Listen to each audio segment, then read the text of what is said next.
अपने पसंदीदा शो के फुल एपिसोड देखने के लिए अभी डाउनलोड करें दंगल प्ले ऐप।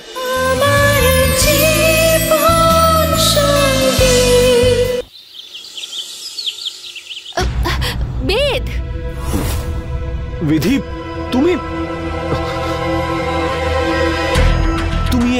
তুমি এই বিয়ের পোশাকটা কেন পরে রয়েছো? আসলে তোমার বৌদি দর্জিকে পাঠিয়েছিলেন ড্রেসের মাপ ঠিক আছে কিনা জানতে। পায়েল তো বাড়ির বাইরে, আর ও বলল আমাকে ট্রাই করতে। আমরা দুজন তো একই সাইজের জামা কাপড় পরি, এজন্যই ট্রাই করেছি। I am sorry. সরি তো আমার বলা উচিত। আমি ফিল করছি যে विधि आई एम रियली सॉरी। আমার মনে হয়েছিল যে তুমি পায়েল আর আমি তোমাকে I am sorry I am really sorry. আমি ওই পায়েলকে এই ট্যাটুটা তোমার বৌদিকে বলে দেওয়া উচিত ছিল যে পায়েল বাড়িতে নেই, ওই দর্জি পরে চলে আসতো। তুমি হয়তো কথাটা ঠিকই বলছো, কিন্তু আমি ভয় পেয়ে গেছিলাম। আসলে বিয়ের এই সময়ে বাড়ির বাইরে গেল, আর ভাবলাম এটা নিয়ে পরে কোনো ঝামেলা না হয়, সেই জন্য চুপ থেকেছি। I am so sorry. ঠিক আছে, আমি এখন যাচ্ছি তাহলে। সরি।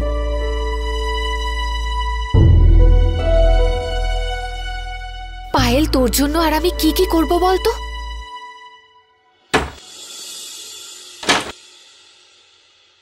ডাইরেক্টর স্যারের সাথে আমার কথা হয়েছে। তোমাকে লঞ্চ করার জন্য উনি এতটাই এক্সাইটেড, বারবার তোমার কথাই বলছিল। Rocky, you rock. আরে কয়লা খনি থেকে তুই কি হীরের টুকরো খুঁজে বের করেছিস? কিন্তু ওনাকে আবার কি করে বোঝাবো যে হীরেটা আবার নিজে থেকে হেঁটেই কয়লা খনিতে যেতে চায়?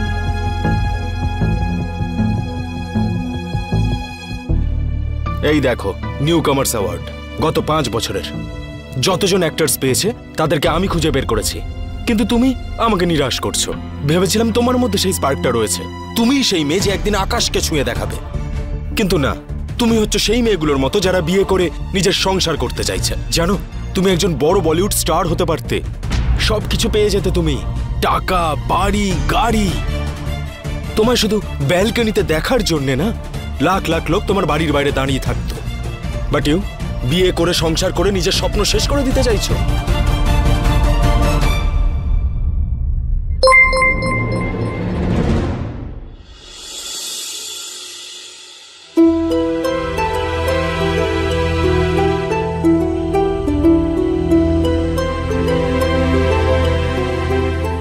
আরে ডাইরেক্টর স্যারের মেসেজ এসছে, রণবীর কাপুরের সাথে কথা হয়ে গেছে। উনি তোমার অডিশন দেখেছে, খুব ভালো লেগেছে ওনার।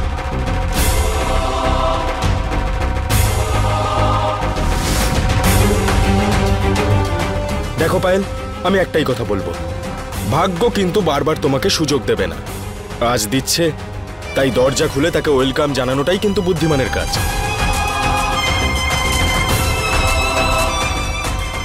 এই নাও পায়েল, কন্ট্রাক্টটা সাইন করে নাও আর নিজের ভাগ্যকে ওয়েলকাম জানাও। এত কি ভাবছো? Carry on.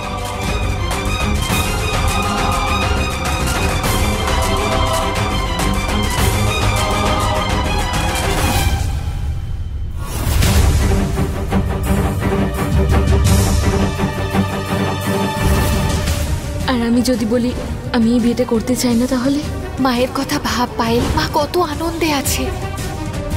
মেয়ের একবার বিয়ে দিতে পারলে মা বাবার মাথা থেকে একটা অনেক বড় দায়িত্ব নেমে যায়। আর তোর বিয়েটা তো এত ভালো একটা পরিবারে হচ্ছে। আমি ওই অ্যাক্টিং এর অফারটা ছেড়ে দিচ্ছি। একদম সঠিক সিদ্ধান্ত নিয়েছিস তুই। এত ভালো পরিবার, তোর হবু স্বামী তোকে কত ভালোবাসে।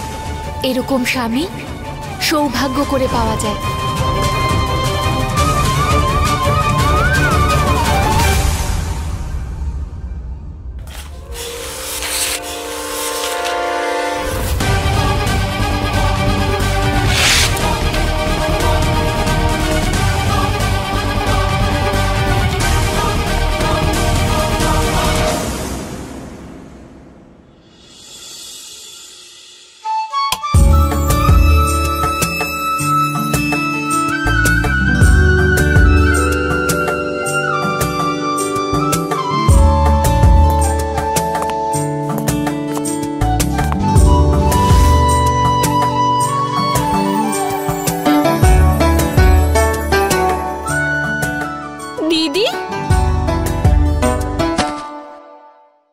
এসব কি?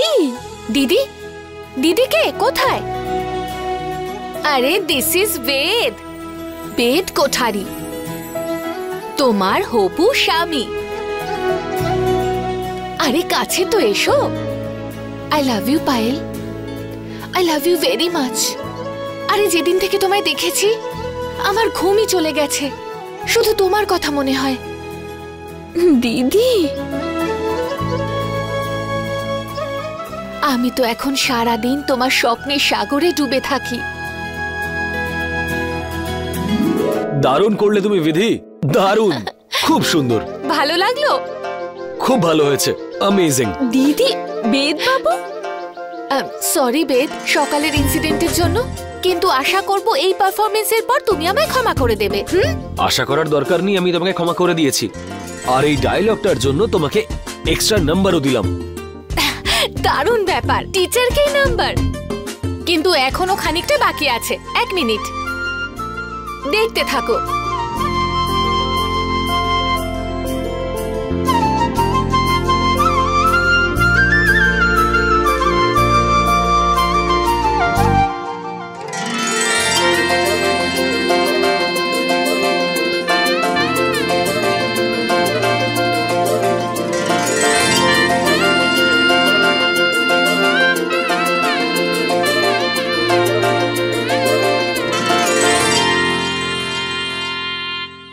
আরে বাস বাস বাস ব্যাস, আমি আর থাকতে পারছি না, আমি আসছি। আরে না না না, তারপরে কিন্তু ডাবল ডোজ পাবে। আমার মা আর প্রতিভা আন্টি দুজনেই বকবেন, তুমি মোবাইল থেকেই দেখো। আর বাকি তো লাইভ ইভেন্ট এখনো বাকি, তাই না? Live event? বাহ, কি দারুণ আইডিয়া দিয়েছো তুমি। বেদ, একবার নিচে আয় তো। হ্যাঁ মা, আসছি। সরি গাইস, আমাকে যেতে হবে, ডিনার টাইম। পায়েল, তুমি জানো আমি কেন এসেছিলাম?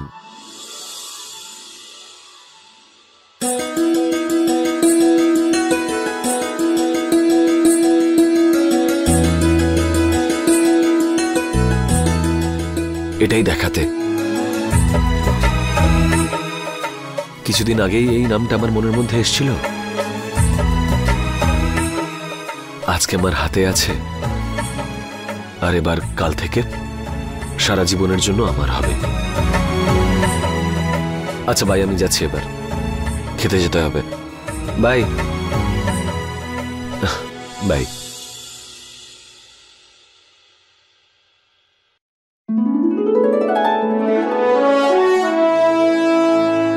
যখন তুই ছোট ছিলি আমার বিয়ের কোনো কথা শুনেই তুই বলতিস যে আমি দিদিকে বিয়ের পরে কোথাও যেতে দেব না, আর আমি হেসে বলতাম বিয়ে তো একটা আনন্দের বিষয়। কিন্তু আজ যখন তোর বিয়ে হতে চলেছে তখন বুঝতে পারছি যে বিয়ের পরে শুধু মেয়েই শ্বশুর বাড়ি যায় না, হৃদয়ের একটা অংশও চলে যায়।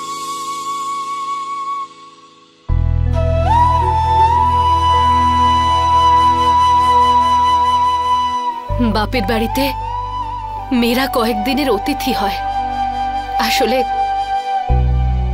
মেয়েদের পরের বাড়ি চলে যাওয়াটাই নিয়তি। এই কথাটা তো খুব আনন্দের, কিন্তু চোখের জল যে বাঁধ মানে না। যদি তোমরা দুজনে এইভাবে কান্নাকাটি করো আমি কিন্তু বিয়ে করব না, আগে থেকে বলে দিচ্ছি।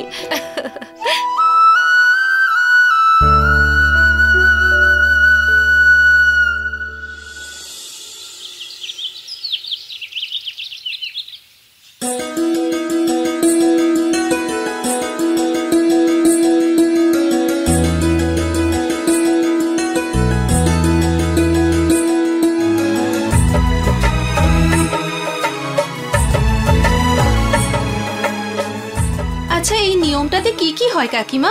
নাম দিয়েই তো বোঝা যাচ্ছে। প্রথমে পুকুর থেকে জল নেয়, তারপরে সেই জল দিয়ে নতুন বউকে স্নান করায়। আরে এই নিয়মটা সারা দেশে ভিন্ন ভিন্ন নামে পরিচিত, তবে কারণ একটাই, মেয়েকে বিয়ের জন্য প্রস্তুত করা। থ্যাংক ইউ সো মাচ মানব। ভেবেছিলাম আজ স্কুলে যেতে পারবো, কিন্তু নিয়ম কাজের জন্য যেতে পারলাম না। হ্যাঁ, একটা বিষয়, আপনি যখন ক্লাস নেবেন আমার আর কোনো চিন্তা নেই। আর হ্যাঁ, আরো একটা কথা, স্কুলে যাওয়ার সময় আমার থেকে টেস্ট পেপারগুলো নিয়ে যাবেন। হ্যাঁ, আজকের ক্লাস টেস্টের জন্য রেডি করেছি। ঠিক আছে, and thank you so much. হ্যাঁ।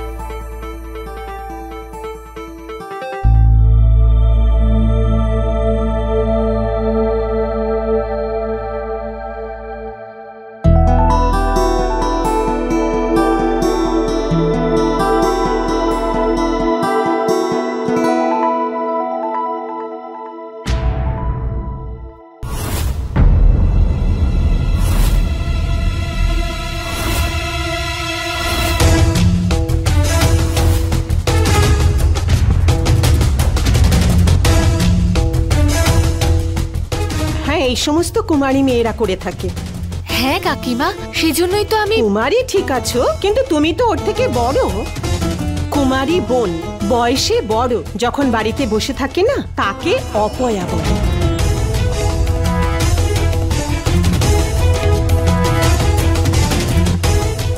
আর এই সমস্তের মধ্যে তো তোমার হাত লাগানোর কোনো দরকার নেই। সব কিছু অশুভ অশুভ হয়ে যাবে।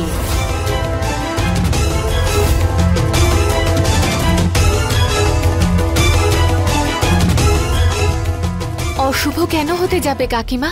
আমি আমার বোনের জন্য ভালোই তো চাইবো। এই নিয়ম কাজের সাথে আমার প্রার্থনাও আছে। আচ্ছা আপনিই বলুন, এটা বেশি দরকারি নাকি আমার বিয়ে হওয়াটা? সব থেকে বড় কথা, পরম্পরাকে মেনে নাও। আর এই সমস্ত ব্যাপার আজকালকার দিনে তোমার মতো মেয়ের বোঝার কথা নয়। আর তোমার তো এই নিয়মের মধ্যে আসাই উচিত নয়।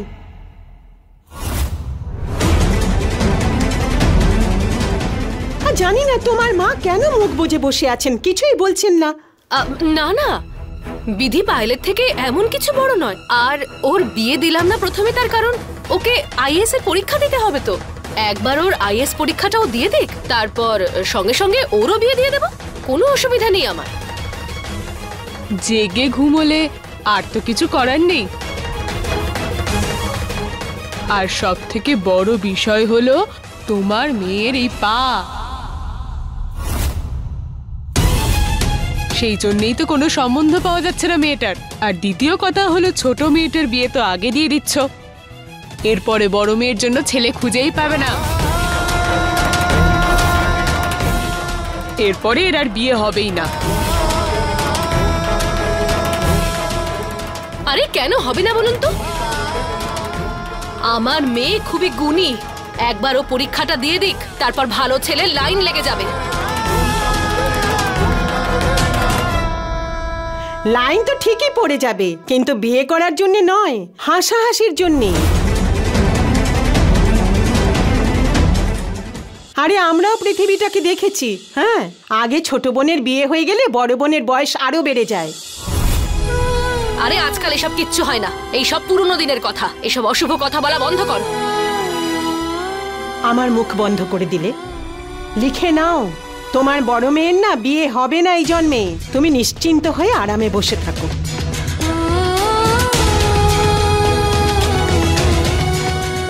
আরে দিদি দেখো, এই দিদির সাথে কথা বলে দেখো। এই দিদিও একই রকম ভাবনা ভেবেছিলেন।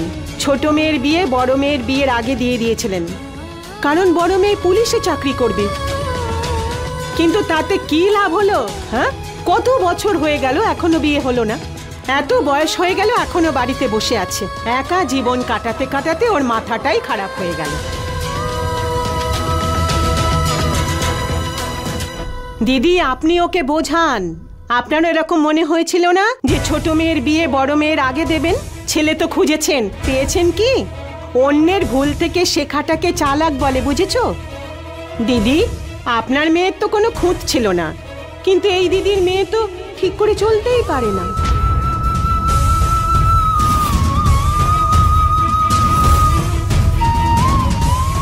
আমি ভুল করেছি সূর্যমুখী, যে আমি মেয়ের কথা শুনেছি। সময় থাকতে আমি ওর বিয়ে দিইনি। আর দেখো, এখনো কুমারী হয়ে বসে আছে। ও রাত দিন আমার ওর চিন্তায় ঘুম হচ্ছে না। আর আমার মৃত্যুর পর জানি না ওকে কে দেখবে। না ওর ঘর, না ওর স্বামী, না বাচ্চা। এরকম ভুল তুমি কখনো করো না সূর্যমুখী। আরে ভুল তো উনি অনেক আগেই করে ফেলেছেন। ছোট মেয়ের বিয়ে ঠিক করে ফেলেছে, এবার বড় মেয়ের জন্য ছেলে কোথা থেকে পাবে?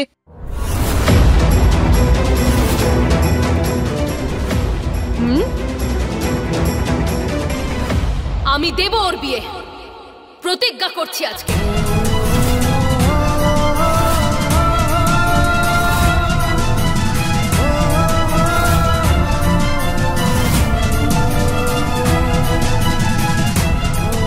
পায়েলের বিয়ে দেওয়ার আগে আমার বড় মেয়ে বিধির বিয়ে দেবো আমি।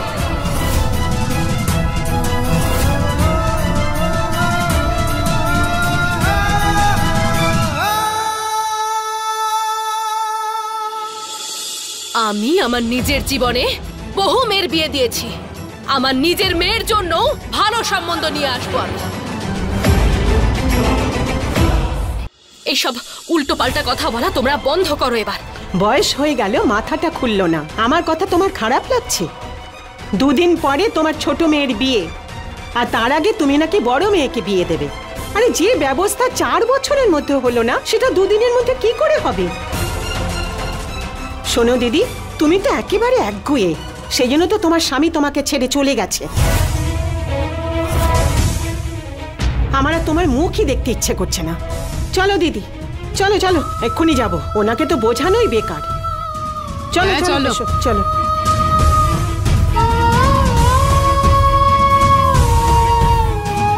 সূর্যমুখী, আমি ভগবানের কাছে প্রার্থনা করি তুমি যা বলেছ তাই যেন সত্যি হয়, তা না হলে সমাজে তোমার যতটুকু সম্মান তাও চলে যাবে।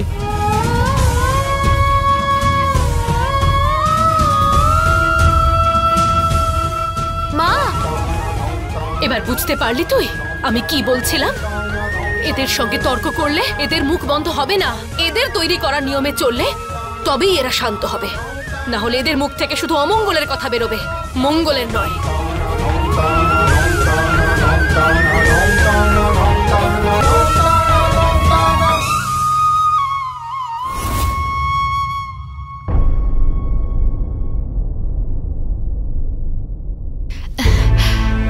আরে মানব, ভেতরে আসুন। আসলে আপনি স্কুলে যাওয়ার আগে টেস্ট পেপারগুলো নিয়ে নিতে বলেছিলেন, তাই। হ্যাঁ,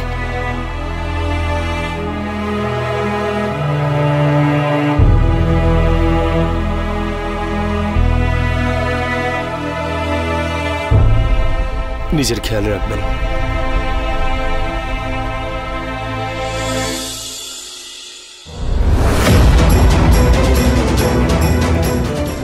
মা।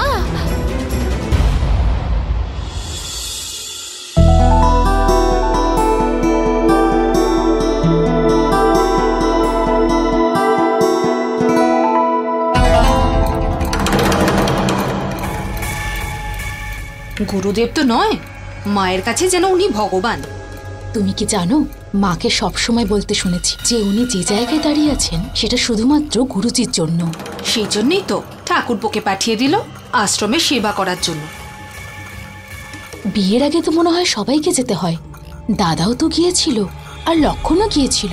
ইনফ্যাক্ট ইউ নো হোয়াট, ও তো এতটাই টায়ার্ড হয়ে গিয়েছিল যে বিয়ের সময় ঘুম পেয়ে গিয়েছিল। হ্যাঁ, তাহলে ঠাকুরপোও ক্লান্ত হয়ে পড়বে আশ্রমে সেবা করতে করতে, আর তাতেই আমার কাজ হয়ে যাবে। পায়েলকে মজাও তো দেখাতে হবে। মেয়েটা কন্ট্রাক্ট পেপারটা ছিঁড়ে ফেলে দিয়েছে। মা, মা, এসব এসব কি করছো তুমি? মা, কি করছো তুমি? সামলাও নিজেকে। তোর কথা শোনা আমার একদম উচিত হয়নি। পায়েল আর বেদের বিয়েতে অনুমতি দেওয়া উচিতই হয়নি আমার। সবার আগে তোর বিয়ে দেওয়া উচিত ছিল, তোর। মা, তুমি ওদের কথায় কেন এভাবে রিয়্যাক্ট করছো? বাইরের লোকেরা তো বলেই। এখনো তুই আমাকে সান্ত্বনা দেওয়ার চেষ্টা করছিস? তুই শুনতে পেলি না শোভা দিদির মেয়ের সাথে কি হয়েছে, কি অবস্থা হয়েছে মেয়েটার? আমি তোর সাথে এরকম কিচ্ছু হতে দেব না। না, আমরা এই বিষয়ে আগেই কথা বলে নিয়েছি। মা, তুমি আমায় কথা দিয়েছিলে যে তুমি আইএএস পড়তে দেবে আমায়। ওই সময় আমার কিচ্ছু মাথায় আসছিল না, কিন্তু এখন সব বুঝে গেছি আমি। নিজের মেয়ের বুকে পাথর বেঁধে জলে ফেলতে পারবো না আমি। কিন্তু মা, তুমি ভালোভাবে বাঁচার একটা সুযোগ দিয়েছিলে, আমার স্বপ্ন পূরণ করার একটা সুযোগ দিয়েছিলে। একে জলে ফেলে দেওয়া বলে না মা। তোর স্বপ্ন পূরণ করতে দিলে সারা জীবন তোকে এই বাড়িতে বসে রাখতে হবে, তাও কুমারী। আমি কিন্তু এসব পারবো না। সারা জীবন একা থাকাটা কতটা কঠিন সেটা আমার থেকে ভালো আর কেউ জানে না। আরে তুই কি করে জানবি? সারাটা জীবন নিজের সুখ দুঃখের কথা বলার যদি একটা মানুষ না থাকে, তাহলে একটা মুহূর্ত কতটা কষ্টে কাটে।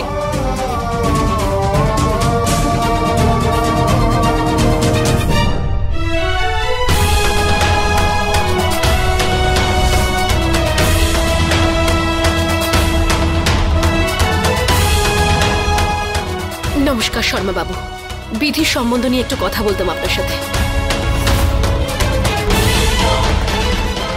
কোনো ভালো সম্বন্ধ আছে আপনার নজরে?